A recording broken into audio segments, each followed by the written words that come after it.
The photograph fell from the envelope like a judgment from heaven. David stared at it, his hands trembling as the coffee mug slipped from his fingers and shattered against the kitchen floor.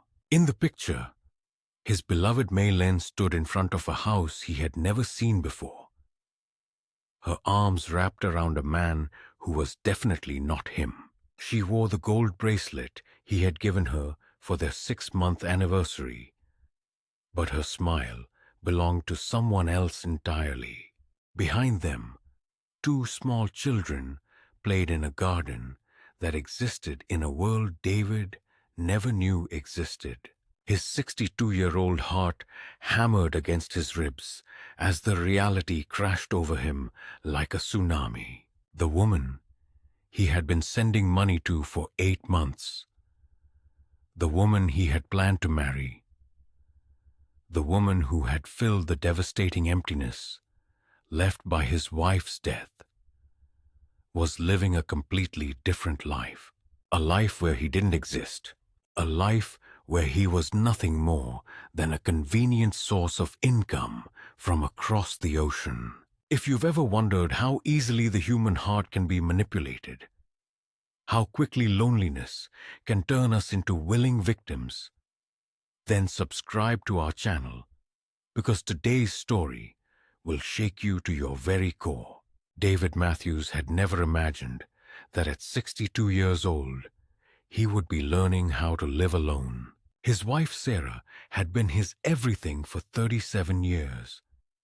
And when the cancer finally took her on that gray October morning, it felt like someone had ripped half of his soul away. The suburban house in Manchester felt enormous and suffocating at the same time. Every corner held memories. Every room echoed with Sarah's laughter. And every morning, he woke up reaching for a warmth that would never return. His children, grown and scattered across different continents with their own families, called regularly, but their concern felt distant, filtered through crackling phone lines and time zone differences.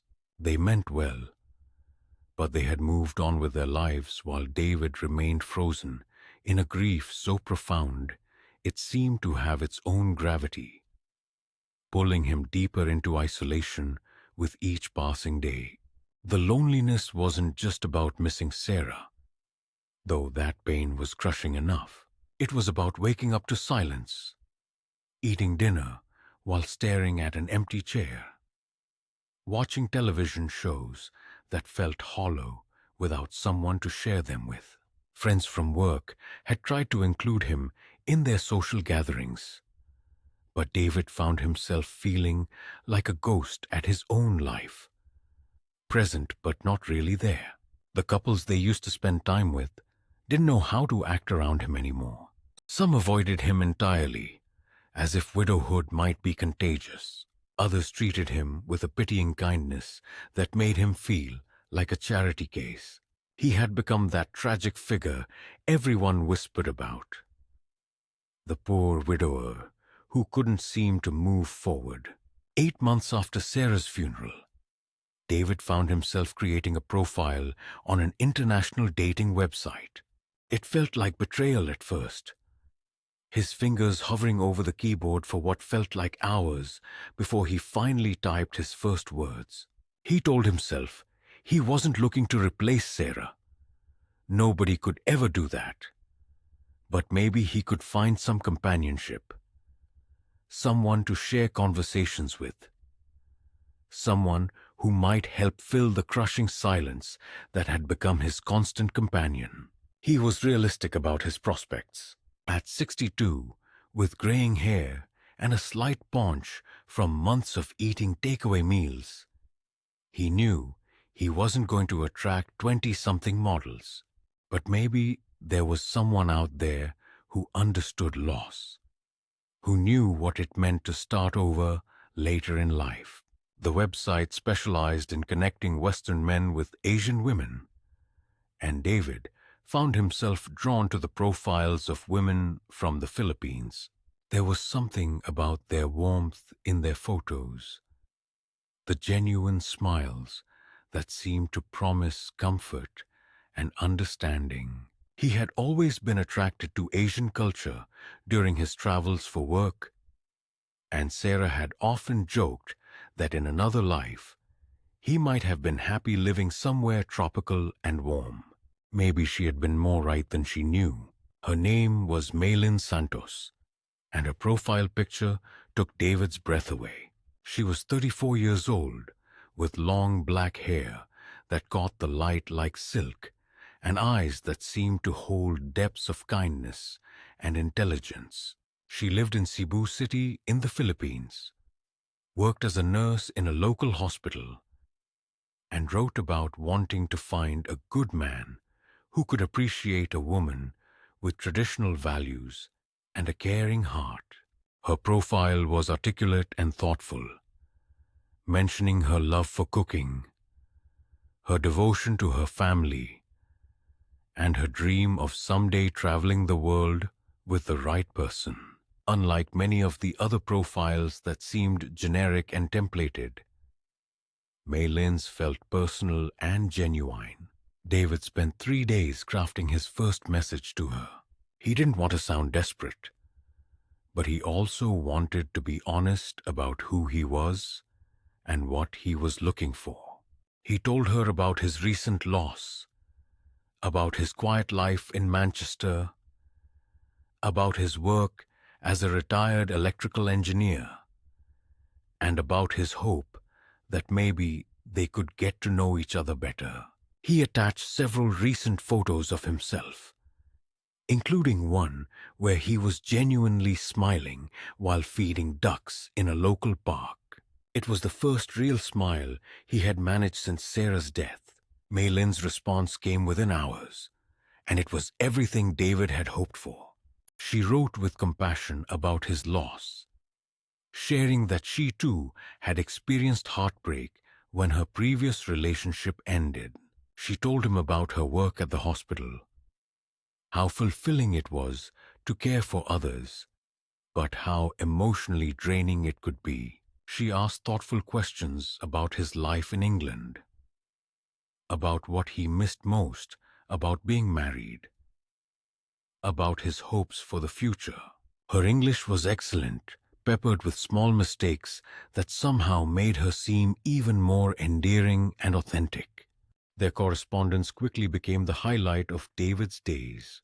Every morning, he would wake up eager to check his messages, and every evening, he would spend hours crafting responses to her increasingly intimate letters. Mei Lin had a way of making him feel heard and understood that he hadn't experienced since Sarah's illness began consuming their lives. She would ask about his day in detail, remember small things he had mentioned in previous messages, and share stories about her own life that painted vivid pictures of tropical mornings and the bustling energy of hospital life in the Philippines. Within 2 weeks, they had moved to video calls, and seeing Mei Lin's face animated by conversation made David's heart race in a way he thought he had forgotten how to feel. She was even more beautiful in motion. Her laugh was musical and infectious, and her attention to him felt complete and genuine. She would dress up for their calls, often wearing pretty dresses or blouses that she said she had chosen especially for him. Sometimes she would show him around her small apartment, which looked modest but clean and comfortable. She cooked Filipino dishes during their calls and taught him a few words in Tagalog, laughing gently when he mispronounced them. The first red flag was so subtle that David almost missed it entirely. During one of their video calls in their third week of communication, Mei Lin mentioned that she was having trouble with her rent because the hospital had delayed some of her payments due to administrative issues. She wasn't asking for money. She was careful to emphasize that, but she seemed genuinely worried about her situation. David found himself offering to help before he had really thought it through. After all, what was a few £100 to him compared to the joy and companionship she had brought into his life? Mei Lin protested at first, saying she couldn't possibly accept money from him. But when David insisted that he wanted to help someone who had become so important to him, she tearfully accepted. The pattern established itself gradually and naturally. There was always some small crisis, some unexpected expense that had thrown Mei Lin's carefully planned budget into chaos. Her mother needed medication that wasn't covered by their basic health care. Her younger brother required money for school supplies. The hospital was cutting shifts, and her income had become unpredictable. Each request was modest, always presented with embarrassment and reluctance, and always accompanied by profuse gratitude when David offered to help. She would send him photos of the medications she had bought for her mother, screenshots of school receipts for her brother, pictures of herself looking relieved and happy after each crisis had been resolved. David found himself looking forward to these opportunities to help her. After decades of marriage, where he and Sarah had been equals, sharing expenses and responsibilities, there was something deeply satisfying about being needed in such a direct way. Mei Lin's gratitude was overwhelming and touching. She would send him long messages about what a blessing he was in her life, how she had never met a man so generous and caring, how she was falling in love with his kindness and his heart. She began calling him her guardian angel, her savior, her future husband. The requests for money gradually increased in frequency and amount, but they always came with such compelling backstories that David never questioned them. Mei Lin's narrative about her life was consistent and detailed. She told him about her childhood growing up poor in a rural province, about working her way through nursing school, about her dreams of someday having her own family and a comfortable home. She shared photos of herself at the hospital, always in scrubs or casual clothes, looking tired but beautiful after long shifts. She sent him pictures of her family, her friends, her small apartment with its modest furnishings and carefully tended plants. By their 4th month of communication, David was sending Mei Lin around £800 every month. She had become his emotional anchor, the person he thought about when he woke up, and the last voice he heard before going to sleep. Their daily video calls had become the structure around which he organized his entire life. He had started learning Tagalog more seriously, had begun researching the process of bringing a foreign fiancé to the UK, and had even started looking at engagement rings online. Mei Lin seemed equally invested in their relationship. She talked constantly about their future together, about how she couldn't wait to meet him in person, about the life they would build in England. She had started calling him her husband in their private messages and had changed her relationship status on social media to "in a relationship" with a heart emoji. She sent him good morning and good night messages every day, remembered his birthday with a heartfelt video message that made him cry with joy, and seemed to hang on his every word during their conversations. The validation was intoxicating for David. After months of feeling invisible and forgotten, here was a beautiful, intelligent woman who thought he was wonderful. She told him he was handsome, that his grey hair made him look distinguished, that his British accent made her heart flutter. She seemed genuinely interested in his stories about his engineering work, his memories of traveling with Sarah, his thoughts about life and relationships. For the first time since Sarah's death, David felt like himself again. He felt desired, needed, and loved. When Mei Lin suggested that he come visit her in the Philippines, David immediately began making plans. He researched flights, looked into visa requirements, and started imagining what it would be like to hold her in his arms for the first time. Mei Lin was thrilled by the idea, but also nervous, she said, about meeting him in person after all these months of virtual intimacy. She worried that he might be disappointed by her in real life, that she might not be as beautiful or interesting as she seemed through their screens. But then, just 2 weeks before David's planned trip, Mei Lin's father had a heart attack. She was devastated, calling David in tears to explain that she couldn't possibly think about romance while her family was dealing with such a crisis. The medical bills were overwhelming, she explained, and her father needed surgery that would cost thousands of dollars. She felt terrible about asking, but wondered if David might be able to help with some of the expenses. She promised to pay him back as soon as possible, and swore that as soon as her father was stable, they would finally meet in person. David didn't hesitate. He sent her £3,000 and postponed his trip indefinitely. Mei Lin's gratitude was overwhelming, and her relief was palpable during their video calls from the hospital, where she was spending most of her time caring for her father. She looked exhausted and worried, wearing simple clothes and no makeup, focused entirely on her family crisis. David felt proud to be able to support her during such a difficult time, and the intimacy of sharing this crisis seemed to deepen their bond even further. The photograph that would change everything arrived on a Tuesday morning in February, nearly 8 months after David and Mei Lin had first started communicating. It came in a plain envelope with no return address, postmarked from London. Inside, along with the devastating family photo, was a brief, handwritten note. Thought you should know the truth about your girlfriend. This was taken last month outside her house in Cebu.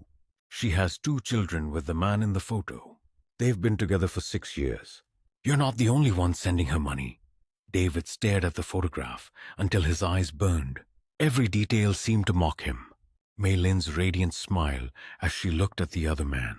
The casual intimacy of their body language. The children who looked happy and comfortable, obviously part of a stable family unit. The house in the background was nice, much nicer than the modest apartment she had shown him in their video calls. Everything about the image suggested a life that was settled, established, and complete without any need for him. The betrayal felt like a physical blow. David sat at his kitchen table, surrounded by the debris of his shattered coffee mug, and tried to process the scope of what had been done to him. 8 months of daily communication, nearly £10,000 sent across the ocean. Hours of video calls where she had looked directly into his eyes and told him she loved him. Plans for a future that had never been real. The engagement ring he had bought was still sitting in his bedroom drawer, waiting for a proposal that would never happen. Have you ever discovered that someone you trusted completely was living a double life right in front of you? Have you ever realized that a person you thought you knew intimately was actually a complete stranger? Share your experiences in the comments below, because what David discovered next would challenge everything he thought he knew about truth and deception. The first thing David did was reverse search the photograph online, and what he found made his blood run cold. The image had been taken from Mei Lin's Facebook profile, but not the profile he knew about. This was a different account, under a slightly different name, where she was listed as Mei Lin Fernandez instead of Mei Lin Santos. Her relationship status showed married and had for over 6 years. The profile was full of family photos going back years, showing her with the same man and children in the photograph, documenting birthday parties, holidays, school events, and everyday family life. The most recent posts were from just days ago. David scrolled through years of her real life, each image feeling like another knife in his heart. Here was Mei Lin at her actual wedding 6 years ago, radiant in a white dress as she kissed her husband. Here she was in the delivery room with her newborn daughter.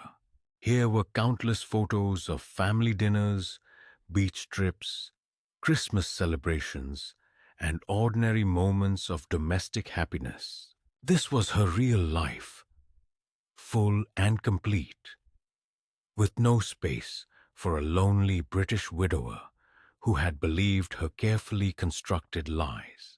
The hospital where she claimed to work didn't exist, at least not under the name she had given him. The address she had provided for her modest apartment belonged to a commercial building in downtown Cebu. Even her stories about her family members seemed to be fabricated. The sick mother she had described in such loving detail appeared healthy and happy in recent Facebook photos. The younger brother, who supposedly needed school supplies, looked to be at least 30 years old and had his own family. David realized that everything, absolutely everything, Mei Lin had told him about her life had been carefully constructed fiction. She wasn't a struggling single nurse barely making ends meet. She was a married mother of two who had turned manipulation and deception into what appeared to be a profitable side business. The modest apartment she had shown him during their video calls must have been staged specifically for their conversations, possibly rented by the hour or borrowed from a friend who was in on the scheme. The most devastating realization was how expertly she had played on his specific vulnerabilities. She had somehow intuited exactly what a grieving widower would need to hear. Her stories about loss and heartbreak had been designed to create a sense of shared experience. Her apparent fascination with his life in England, her questions about Sarah, her gentle way of helping him process his grief. All of it had been calculated to make him feel understood and valued.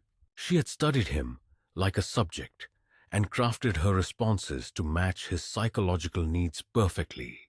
David spent the next 3 days in a haze of rage and humiliation, alternating between fury at Mei Lin's deception and disgust at his own gullibility. How could he have been so stupid? How could a man who had spent 40 years solving complex engineering problems have been so easily manipulated by such obvious lies? The shame was almost worse than the betrayal. He had been the perfect mark. Lonely, vulnerable, financially comfortable, and desperate for connection. On Thursday evening, David decided to confront her directly. During their scheduled video call, he watched Mei Lin's face carefully as she went through her usual routine of asking about his day and sharing small details about her supposed shift at the hospital. She was as beautiful and attentive as always, but now David could see the performance underneath the intimacy. Every smile seemed calculated. Every expression of concern felt rehearsed.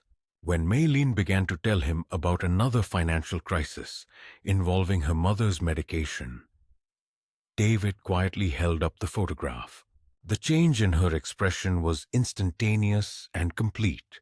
The warm, loving girlfriend disappeared, replaced by someone David had never seen before.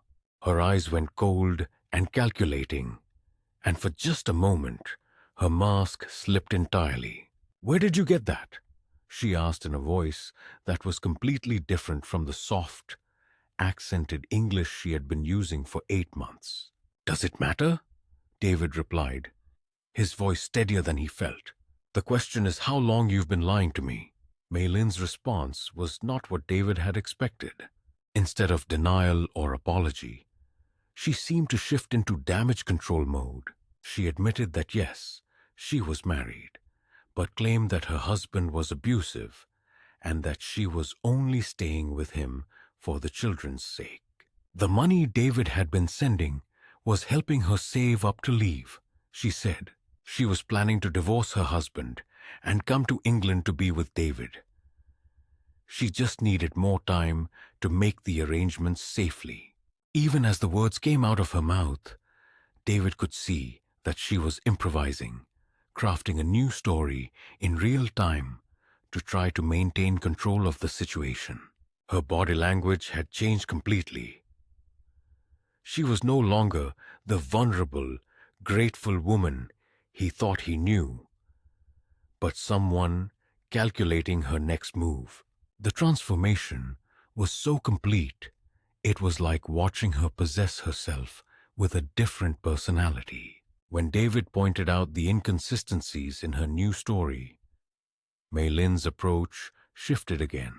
She became angry, accusing him of not trusting her, of not understanding the complexities of her situation in the Philippines. How dare he judge her choices when he lived in comfort and safety in England? She was doing what she had to do to survive, and if that meant accepting help from kind men who cared about her, what was wrong with that?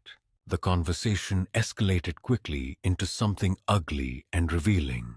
Mei Lin seemed to be working from a script she had used before, cycling through different emotional appeals and manipulation tactics. When playing the victim didn't work, she tried guilt.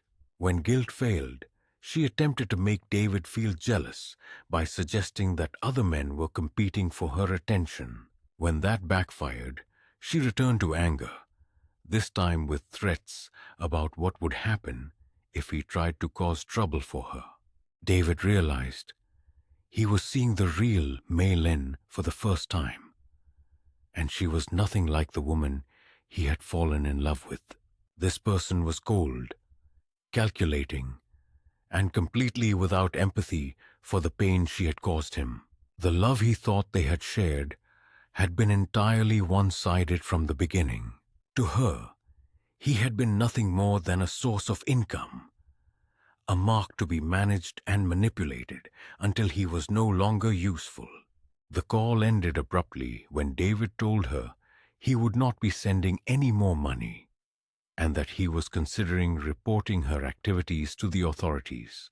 Mei Lin's final words to him were a snarled threat that if he caused problems for her family, she would find ways to make him regret it.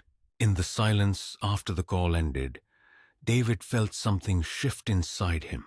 The crushing grief and humiliation that had dominated his emotions for days began to transform into something cleaner and more empowering. Determination. He had been victimized, but he didn't have to remain a victim. For the first time since receiving that devastating photograph, he felt like he had some control over his situation. David's first instinct was to try to get his money back, but research quickly revealed that recovering funds sent to romance scammers in other countries was virtually impossible. The money was gone, and pursuing legal remedies would likely cost more than he had lost while having little chance of success.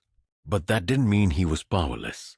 David began documenting everything he could find about Mei Lin's real life and her deceptive practices. He took screenshots of both her Facebook profiles, saved all of their correspondence, and began researching other victims of similar scams.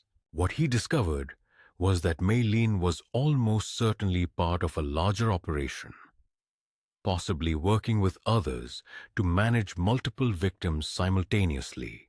The sophistication of her emotional manipulation and the consistency of her cover story suggested experience and training on romance scam awareness websites and forums. David found stories from dozens of other men who had been victimized in remarkably similar ways. The details varied, but the pattern was always the same. Attractive Asian women targeting lonely Western men, building intimate relationships over months, creating elaborate fictional backstories, and gradually extracting money through manufactured crises. Some men had lost tens of thousands of dollars over years of manipulation. Reading these other stories helped David understand that his experience wasn't unique or particularly stupid. These scammers were professionals who had refined their techniques over years of practice. They understood psychology and knew exactly how to identify and exploit emotional vulnerabilities. The shame and self-blame that had been consuming him began to give way to a clearer understanding of how sophisticated financial and emotional fraud had become in the digital age. David also discovered that many romance scam victims never fully recovered emotionally from the experience. The combination of financial loss and intimate betrayal left them unable to trust again, sometimes for years. Some retreated from all social contact, convinced that anyone who showed interest in them must have ulterior motives. Others became obsessed with tracking down their scammers and getting revenge, spending years and additional thousands of dollars on futile pursuits. David realized he had a choice to make. He could let this experience define the rest of his life, or he could find a way to reclaim his agency and move forward. The woman he had loved had never existed, but that didn't invalidate his capacity for love. The companionship he had felt during those months had been real, even if it was built on lies. He had proven to himself that he could open his heart again after loss. And that was valuable knowledge, even if it had come at a terrible price. The process of emotional recovery was neither quick nor linear.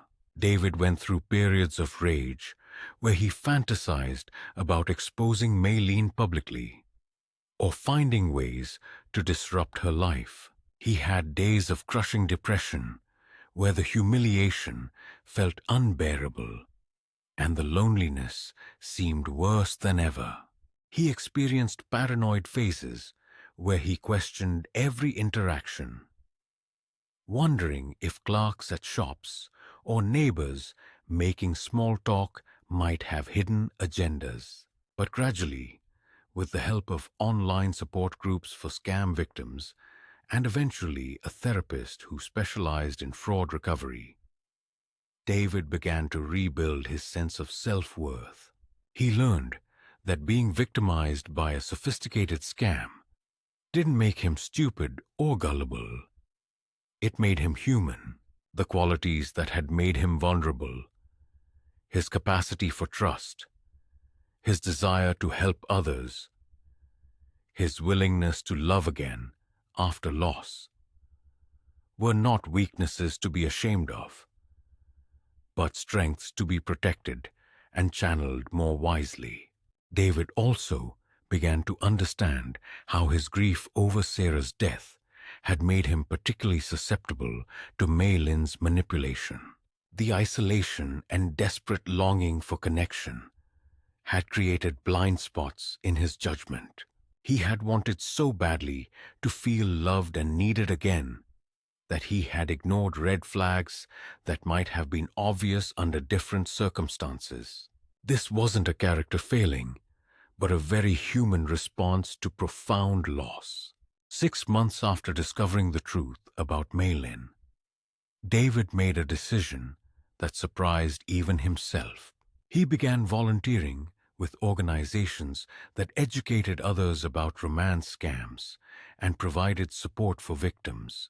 Sharing his story was initially difficult and embarrassing, but he found that helping others recognize the warning signs and avoid similar traps gave meaning to his painful experience. David discovered that romance scams were far more common than most people realized, affecting thousands of people every year and causing not just financial damage, but profound emotional trauma. Many victims never reported their experiences due to shame and embarrassment, which allowed the scammers to continue operating with impunity. By speaking openly about what had happened to him, David helped break the silence that enabled these crimes to continue. Through his volunteer work, David also met other survivors who had found ways to rebuild their lives after similar betrayals. Some had gone on to find genuine love again, approaching new relationships with hard-earned wisdom about red flags and healthy boundaries. Others had discovered fulfillment in different ways, through friendships, family connections, creative pursuits, or service to others. There wasn't one right way to heal from such an experience, but there were paths forward for those willing to take them. Slowly, David began to rebuild his social life in more intentional ways. Instead of looking for a replacement for Sarah or seeking validation through romantic relationships, he focused on developing genuine friendships and meaningful activities. He joined a hiking group for people over 50, started taking Spanish lessons at the local community college, and began volunteering at a literacy center in addition to his anti-fraud work. The loneliness didn't disappear entirely, and David knew it probably never would. Losing Sarah had left a permanent mark on his heart that no other relationship could completely heal. But he learned to distinguish between healthy solitude and the desperate isolation that had made him vulnerable to manipulation. He discovered that being alone didn't have to mean being lonely, and that there were many ways to create connection and meaning that didn't involve romantic relationships.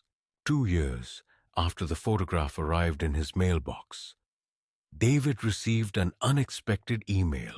It was from another British man, someone named James, who had found David's story on a scam awareness website. James was 67 years old and had been communicating with a Filipino woman named Maria for 4 months. He was planning to send her money for her mother's surgery and wanted to know if David thought the situation sounded legitimate.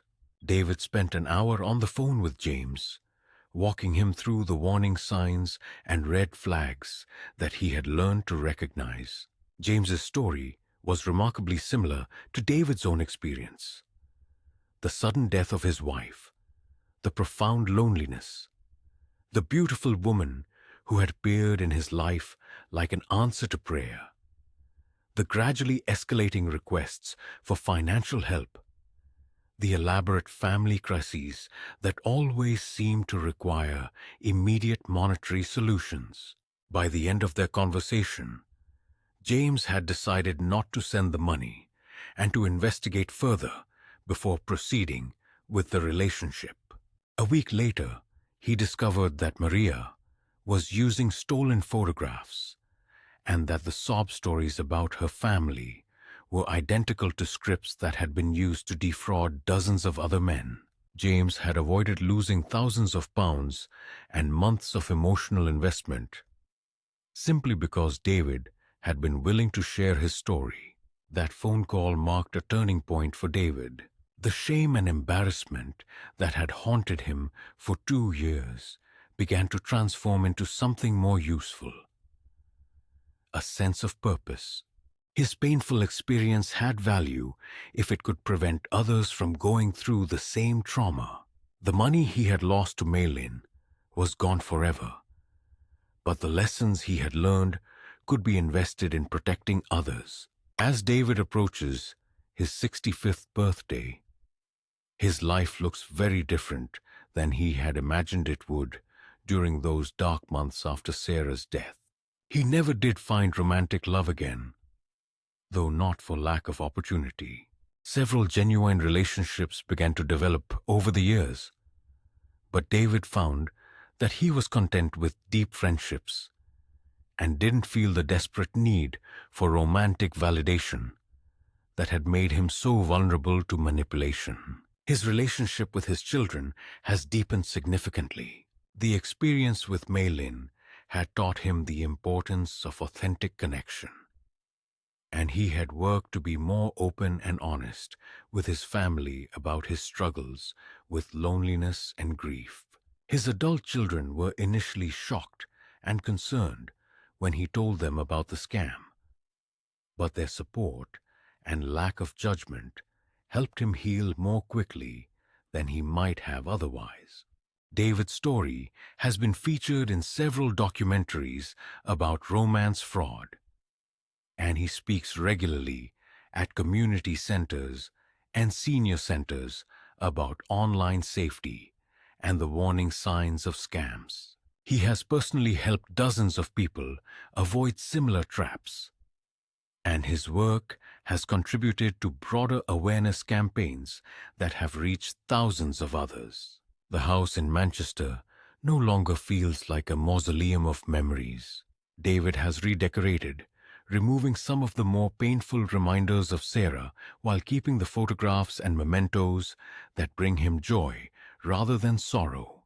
He hosts regular dinner parties for his hiking group and volunteer colleagues, and the rooms that once echoed with loneliness now often ring with laughter and conversation.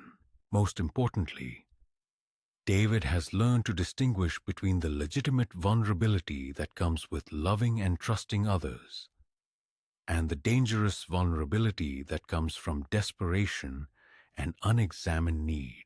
He knows now that he is capable of surviving heartbreak and betrayal, and that knowledge has made him stronger and more resilient than he was before either loss occurred.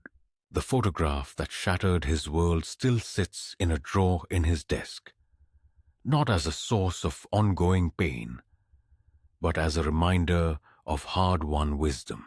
Sometimes he takes it out when he's preparing to speak to a group about romance scams, using it to illustrate how convincing and elaborate these deceptions can be. The image that once represented his worst nightmare has become a tool for protecting others. If you've made it this far in David's story, you understand that love and loneliness can make us vulnerable in ways we never expected. But vulnerability isn't always weakness, and even our worst mistakes can become sources of strength and wisdom if we're willing to learn from them. David's experience reminds us that healing is possible after even the most devastating betrayals, and that our darkest moments can sometimes lead to our most meaningful contributions to the world. The most important lesson from David's journey isn't about avoiding online relationships or being suspicious of everyone we meet. It's about understanding our own emotional needs and vulnerabilities well enough to protect ourselves while still remaining open to genuine connection. It's about the difference between healthy trust and desperate hope, between reasonable optimism and willful blindness. Recovery from any kind of betrayal or fraud isn't about becoming cynical or closing our hearts to others. It's about developing the wisdom to distinguish between people who deserve our trust and those who would exploit it. It's about building our lives on foundations strong enough to withstand deception and loss without crumbling entirely. David's story also illustrates the importance of community and support in healing from trauma. The shame and isolation that romance scam victims often experience can be overcome through connection with others who understand their experience. Sometimes the most powerful medicine for betrayal is the discovery that we are not alone in our pain or our capacity to recover from it. In the end, David learned that the love he had felt for Mei Lin, even though it was based on lies, proved that his heart was still capable of deep feeling after loss. The woman he loved never existed, but his ability to love was real and valuable. That capacity for connection, properly protected and wisely directed, became the foundation for a rich and meaningful life that included deep friendships, purposeful work, and the satisfaction of helping others avoid the pain he had endured.